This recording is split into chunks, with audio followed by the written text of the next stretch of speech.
Hello and welcome back to video number 3 in my Portugal to Brazil Paradox Interactive Historical Playthrough Mega Series. I'm Admiral Jedi. This is video 3, Crusading Kings 3. I already said that. Let's look around a little bit. We're going to pick up mostly where we left off. I've been doing a little bit of gameplay. Things have changed up a little bit. Portugal appears to be gone and replaced by Galicia. That's not really true. It's just an inheritance weirdness. If you look, you can see that the Kingdom of Portugal is alive and well, which is good. And I subsume all of it as the ruler of Galicia. What I'm counting on at this point is succession to occur, which it's going to. And this guy, Infante Gomez, should get the Kingdom of Portugal. So what does it say right here, right? He's going to pick this up. I'm bummed because elder brother's going to get Portugal. That's no good. I should figure out what is he also going to get. I don't know who gets... I don't think anybody... Well, one of my vassals has Beja and Algarve. Anyway, I should be able to pull it off and try and just trim out Galicia as quickly as possible. So that's where we're starting off at. Let's take a look at what we're going to do. So what I think I'm going to do is try to redirect this crusade, which I think I can do, to Andalusia. Let's talk about that, what that's going to look like. Yeah, this is probably what I'm looking for here. Maybe here. I don't know. Well, you know, okay. So let's talk about Berbers. So in northern Africa, the Almoravid Berber dynasty is pretty strong, and they had, historically speaking, but not in the game, pushed up significantly into the Iberian Peninsula. Eventually, they were defeated by another Berber dynasty. Now, the Berbers were nomadic North African warrior tribes, very powerful, and when they got together and united, they were very difficult to defeat. So the Almoravids were defeated by the Almohads. I don't see them. They don't exist. And the Almoravids also, are they strong? Not really. Okay, and they're getting beaten by whoever this is. Who are you? Okay. Oh, so we've got some this Athbayid Sultanate has some presence in the Iberian Peninsula, so perhaps he's gonna whoosh, he's gonna swoop. Maybe we should go after him actually. So in 1212 AD, which we're not at yet, we're at 1181 AD, a very, very famous battle happened in Spain, Las Navas de Tolosa, which was a extremely climactic and tide-turning event. I think it happened around in here. Let's see. Let me look this up.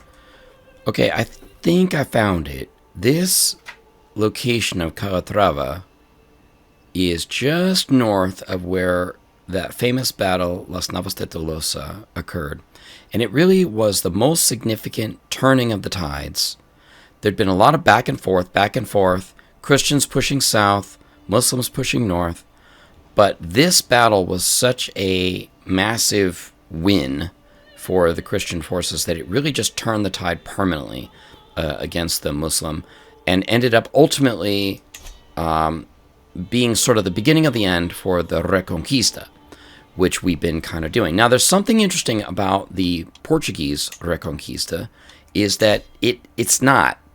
There really was no such thing as a Reconquista, as in reconquering. There was a Conquista, but the idea of Portugal, as we saw, as we played through, didn't even really exist. So you can't really say that Portugal was ever conquered, south to north, by Muslim forces. The land was, but Portugal as a nation didn't even really exist back then. So the concept of reconquering, there was no idea that we will restore Portugal to Christian rule. It's like, what's Portugal? So we created it, right? Whereas the rest of Spain, the rest of Iberia, did indeed have this ongoing Reconquista, where Las Navas de Tolosa was, like I said, sort of the turning of the tides. So here's what we're going to do. We're going to simulate that by redirecting the war, the crusade, which is currently going for, I think, the Kingdom of Jerusalem, which is fine. Obviously, that happened in history, but that's not what we're playing. So I'm torn between doing a Kingdom of Andalusia, right, which would get this broader area, or this Sultanate of Al-Sark. I think I want to do this one because this guy's tough. And he could push in. What do we want to do? I'm going to go ahead and do it. We're going to choose this and redirect the war target to there. So this will basically establish a crusade. Now, it's obviously a super one-sided crusade. Something that's also interesting to know about the Crusades is that the Pope excused all Iberian rulers from having to participate in any crusades to restore the Middle East, because he basically said to them, you know what, you've got enough troubles with Islam in your own land. So it's not historically accurate that we redirected a crusade, but for the effect of and in honor of Las Navas de Tolosa, we're going to go ahead and redirect that crusade. When it occurs, I have no idea, but well, we'll see. And here we have the crusade has been announced this week. And so let's get on with it. I'm off doing a funeral. What's this? The Catholic Crusade is betrayed. Misguided pilgrims have banded together, plan to assault the Byzantine Empire. Okay. Fair enough. We'll just say I can manage things from here, and we'll basically finish up with the funeral and join in shortly. The crusade is going pretty well, I think. You got, okay, this is the area that we're supposed to take. I'm working on, it's so funny. I mean, they really need to do a fix-up of crusade mechanics all over the place. I mean, it's really desperately needed. These guys just wander around like little ratas all over the place. I've already lost the crusade once, won the crusade once, and all because of this gigantic army here will come, move over to the mainland, and if they're not intercepted right when they land, then we lose. But if they are intercepted right when they land, we win. So let's go ahead and see how it works here. Let's just keep everybody in the same place. They're going to come on over, I think.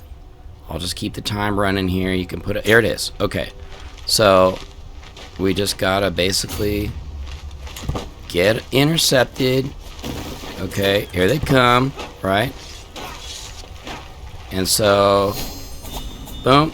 Okay, they're going to keep on landing. And it's just stupid. I mean, boom, we won.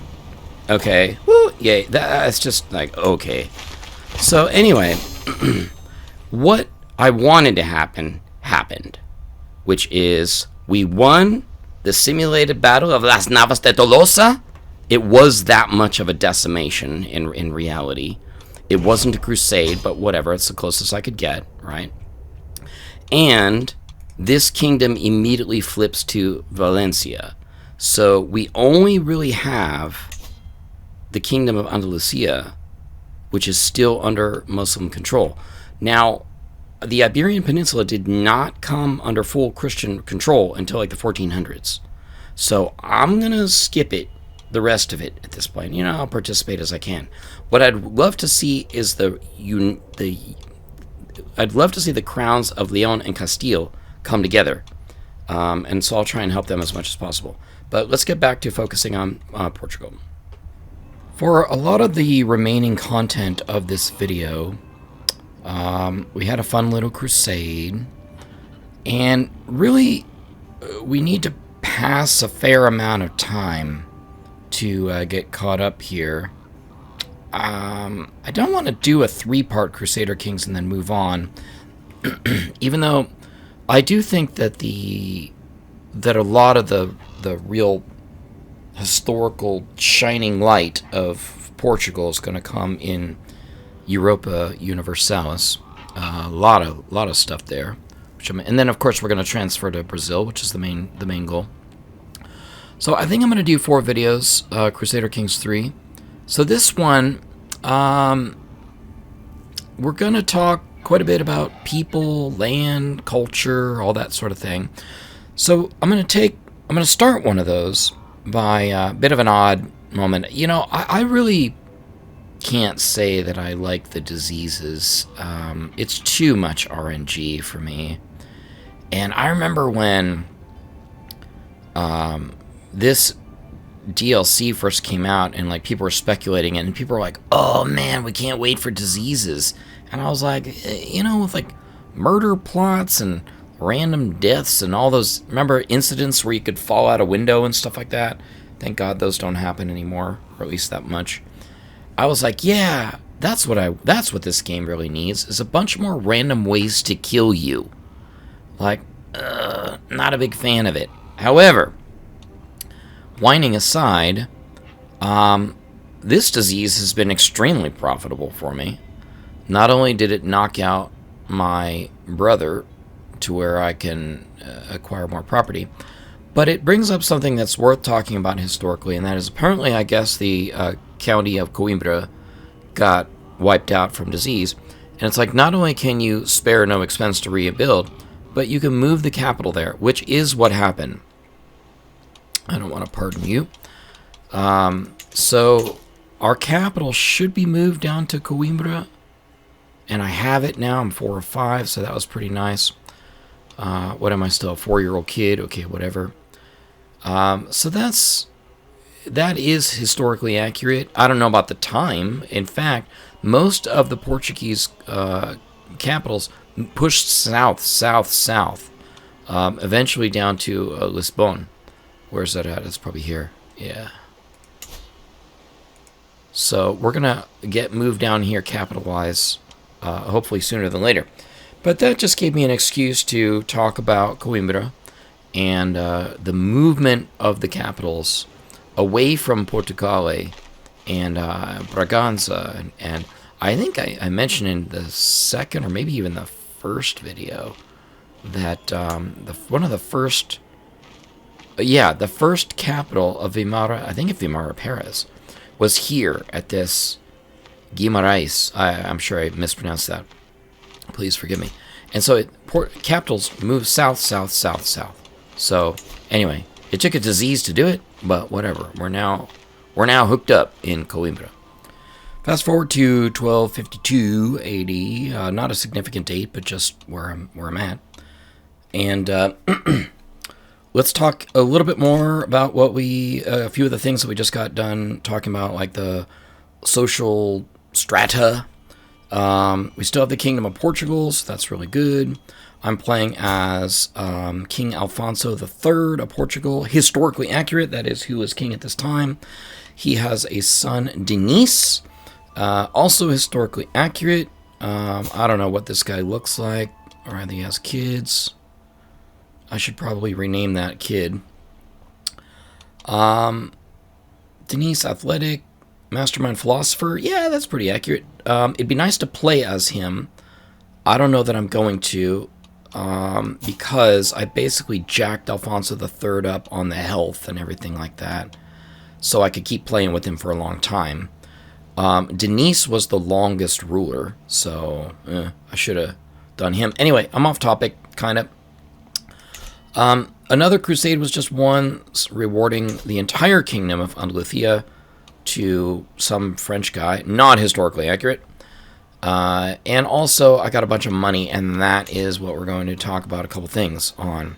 So, with the Reconquista really come to an end Portugal-wise by the year 1249, and we're 3 years past that, I now don't feel so bad about having all this territory here down to the south. underneath the kingdom, and the kingdom really reaching its correct geographical boundaries at this point. Yay, us. Yay, Portugal. So with that happening, what was going on around this time is Portugal began to look east, and Leon-Castille should be a lot bigger than it is. I did cheat, and what I did is I ended up switching characters to this guy because, and I'll back out and show you why, this guy's heir has a son, and it's like he had a son who was not betrothed for a long time. This guy, only for a while, until this kid came along, who may reach an unfortunate accident here. I can neither confirm nor deny. Anyway, he only had this daughter for a long time who was going to inherit Leon. And I was like, hey, guy with the son, why don't you betroth your son to the daughter and we can make Castile Leon a reality? And he was like, nah, that would be far too sensible and historical. Anyway, so I switched characters and did it. And so they are betrothed to each other. So we could come up with a United Throne here scenario. What's now standing in the way? And again, I'm not playing Spain, right? I'm playing Portugal. But so much of Portugal's fortunes were obviously, not only geographically, but politically and even familially connected to the kingdoms in the Iberian Peninsula. So, I'm going to do a little bit of manipulation there. So if this guy dies, and then this guy dies, which, okay, cool. Then in theory, his son could inherit Castile, and his wife, my niece, could inherit Leon, and lo and behold, she's also going to inherit Galicia. Except now they have a kid, somebody else who needs to die. Oh no, same one, right? Yeah, same one. Okay, so my half-sister, anyway, you get it. So while I'm helping them, because I want to see this kingdom really come together, this shared kingdom come together, Portugal was wary of them. And in fact, that's going to play a role in our final set of videos in this, or final set of segments in this video, is we are going to go to war against them. I need to make them big, though, so I'm working on that. Anyway, what I'm trying to say is, using this money that I just got from doing practically nothing in a crusade, which is awesome, I'm going to do what actually did happen, and that was on the eastern boundaries of the Portugal-Leon border, they started really strengthening the castles, fortifications. So I figure I've got all this money, we might as well do that. Castle holding, yeah, let's do it. Okay, got all this money, let's just blow it, right? Porto, maybe not. Although it is on the boundary with Galicia. So we'll see. Coimbra, no. Viseu, yes. Let's, level 3. And Aveiro, maybe not this one. Okay, so that's that. In addition to that, something else I want to spend this money on is founding a holy order. Now, there's a couple things here. Okay, let me break it down. There were 3 population classes, primarily.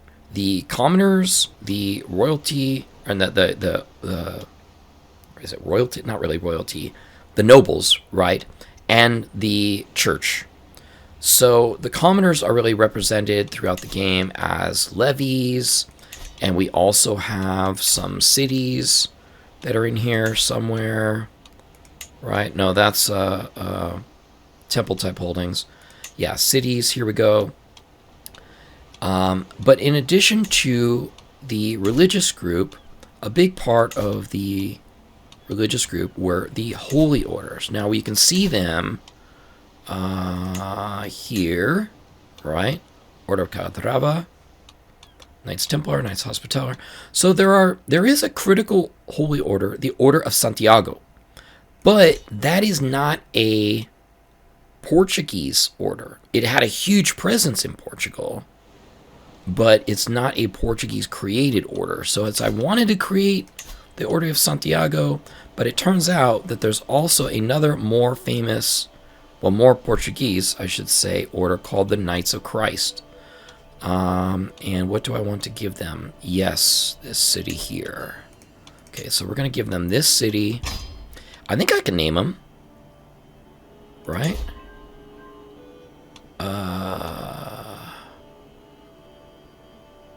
Oh, that sucks. I don't want that. I did it. Okay, cool. Alright. So, we can call it Knights of Christ.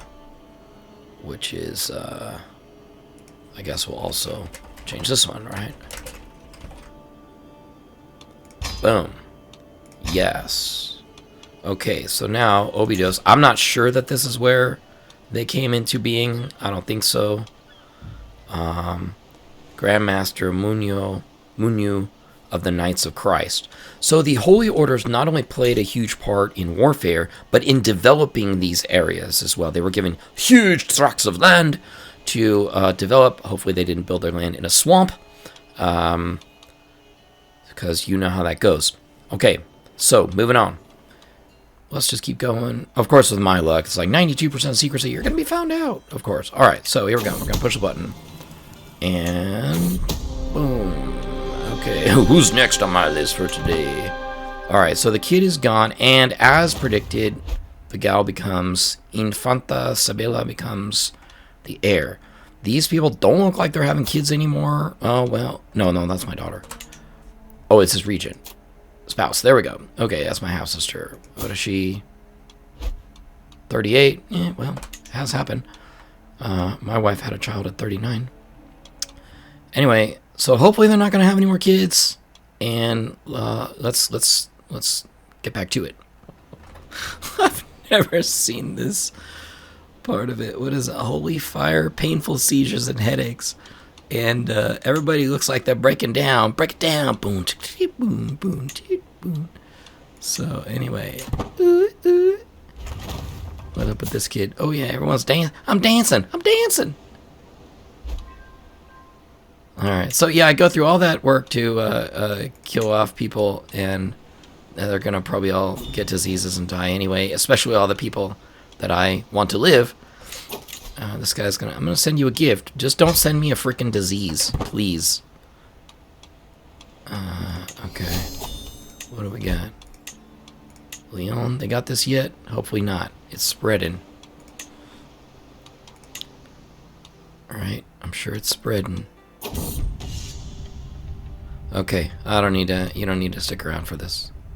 Fast forward. As my Castillian, Leonian, Galician project continues, we'll just look at that here for just a minute. King of Castile, his daughter, who, well, just happens to be married to my grandson, but whatever. He is married to my niece, who is the heir of the Leon and Galicia. So Galicia, Leon, Castile should all combine under a single heir, which right now is looking like this gal, Infanta Arguilo Isabeles of Castile, which is fine, and that should unify this entire kingdom. I'm really wanting to do that before this video ends, because we're going to go to war, which is a little bit odd, and I'll get to that in a little while. But before that, I realized I haven't really touched the Portuguese culture all that much, and as much as I've been looking into the history, I'm probably not that good with this. So what I want to do is just add a tradition, and there's probably many that I could and should go through, but one of the ones that I'm going to add first, because they're super expensive, is maritime mercantilism. Now, in this game, we don't do a lot with the oceans, much like we do in Europa Universalis. But even at this time, the Atlantic facing and the ports and the harbors and everything like that, good ports, good harbors on the Portuguese Atlantic coast, led them to be this kind of people. We'll go ahead and establish that, or start establishing that. I should have probably spent all that prestige a while back to do that. And so they began their long and storied career or history or whatever of being naval merchants and traders, very, very much a part of the Portuguese culture. So I'm glad to add that.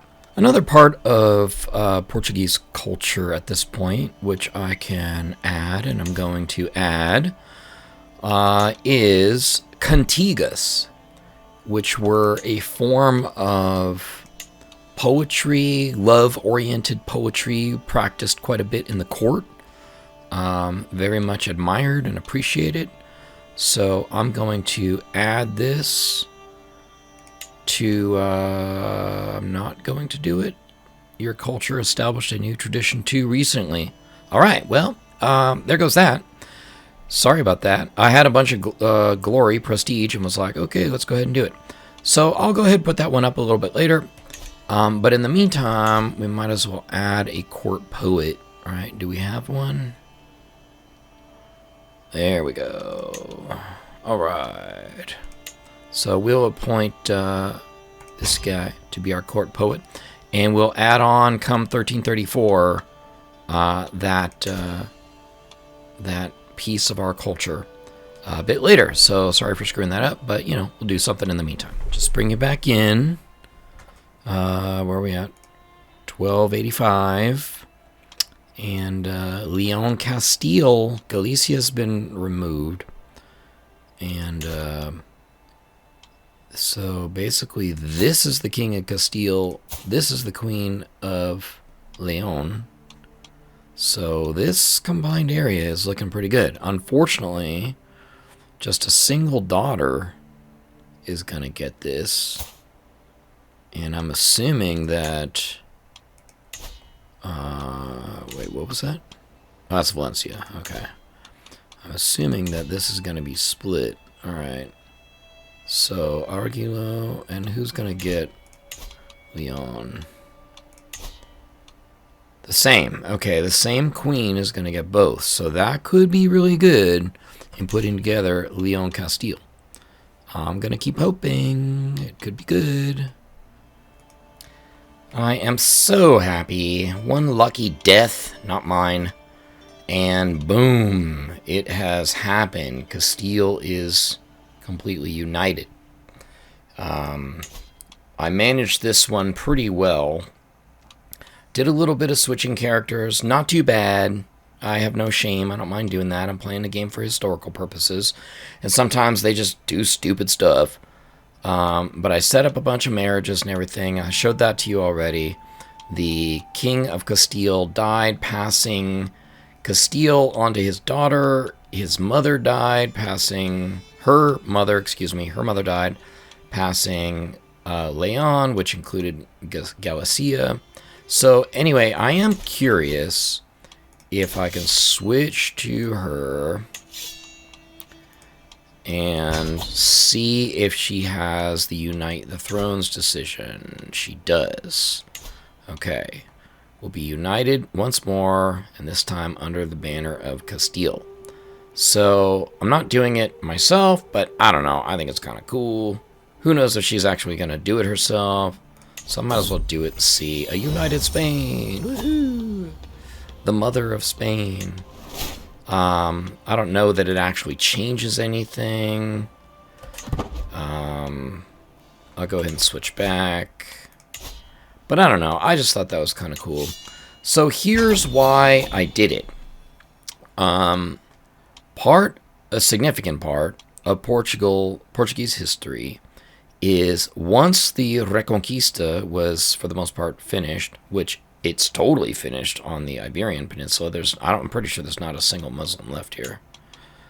That's culture. Let's look at religion. Okay, these people.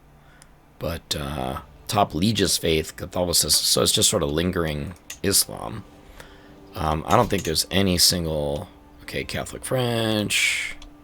Catholic Galicia, Franconian, Catholic French, etc. So for all intents and purposes, the Reconquista is over on the Iberian Peninsula. That is not historically accurate. That did not finish happening until Granada was taken in the 1400s. But anyway, I'm not playing Spain and playing Portugal. So once the Reconquista was done, there was no one else to fight except each other.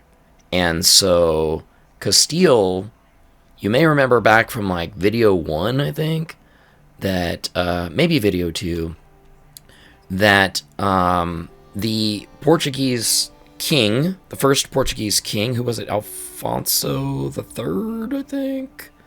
I don't remember, and it's my own video, sorry. Anyway, he styled himself king, but he still considered himself under the feudal overlordship of the Leon-Castille sort of Spain Empire. So once there were no more Muslims to fight with, they were like, yeah, your little country, your little cute little kingdom there, it's kind of ours. And so we're going to do some quote-unquote civil war between us as the final part of this video. I should attack now. Oh, no, that's Navarre. Okay. So that's going to get a little painful. But let me get that set up, and then we're going to wrap this video up, video number 3, and we'll see what effect the back and forth has on us. Maybe bad, maybe good, maybe not bad. So I'm going to get that set up. Let's fast forward to it and get it started. Or not, because I checked my notes, and I am about 3/4 of a century too soon. So, whoops. Apparently this time period was really just a lot of development. Again, the Reconquista, which is kind of done sooner than I had hoped. So let's throw in a little bit of a flavor, and that is in 1290, King Denis, which is really this guy, who's not king yet, because I lived too long. Actually, this probably should have been Denis. Anyway, whatever. He founded the first national university, which went back and forth between Coimbra and Lisbon. So we can do that. Let's make a universidad, or not, because we need to have super high fame, which I did not realize. How close are we? Not even close. Alright, let's just keep going, I guess. Got the money. You know what, I guess I should use the money to, like, do fame events or something like that, right? I can do that. Now, I should say that 75-year dealie caught me off guard. So, and we've already filmed enough in this to make doing any more kind of painful for you and for me. So, what we're going to do is wait for one final event to occur. I'll tell you when it happens. That'll be the last one. I'll either build my university, or we'll wait for that event to occur, and then we'll call it. Okay, what is it? Can you guess? And if you guessed, I threw a really expensive tournament and got enough prestige to finally build a university, you were correct. No, I mean, I'm joking. That is what happened, but that isn't the thing I was going to leave you in suspense for. What I'm hoping to still leave you in suspense for is the final event for this video. What could it be? I don't think there was much coughing involved, but you never know. And there it is. So if you guessed the Black Death, you were correct. The Black Death landed in Portugal in 1348. I'm going to go ahead and just let the time go and see if we can watch it spread here. Maybe we'll go a little faster. And the Black Death basically was extremely destructive. There it is. Summon the physician. The Black Death is upon us. Now, the Black Death didn't land in Portugal until around September of 1348. So we're a little bit too early. Some recent scholarship. Oh, this is a different disease. We're about to have an even more exciting disease than that. This one is apocalyptic as well.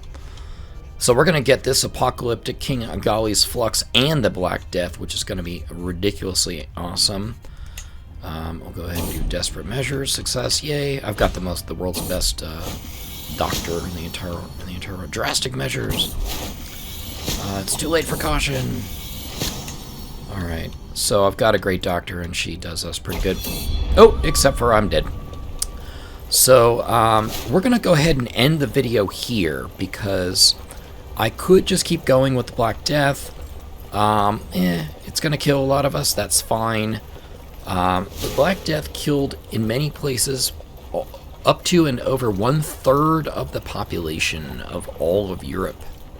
And until recently, the Black Death was believed to be a bubonic plague carried by fleas on rats. There's a cute little YouTube video with that. I think I may have shared it in another video before, where this gal sings it to the tune of Gwen Stefani's Hollaback Girl. And it's, ooh, fleas on rats, fleas on rats. It's kind of fun. I'll link it in the comments or in the video description. But some recent scholarship has turned up that the Black Death was likely not a bubonic plague carried by fleas on rats, but was rather a viral hemorrhagic fever passed person to person. Who knows? I wasn't around back then. Anyway, thanks for watching this third video. We're going to do one more where we're going to talk a lot about Castile. And if we look at Castile, we see that they've gotten quite non-historically big for their britches. So we're going to have to deal with that in another way. But for now, I'm going to say goodbye, and we will come back again for the fourth and final Crusader Kings video, where we will then transition to Europa Universalis. Thanks for watching.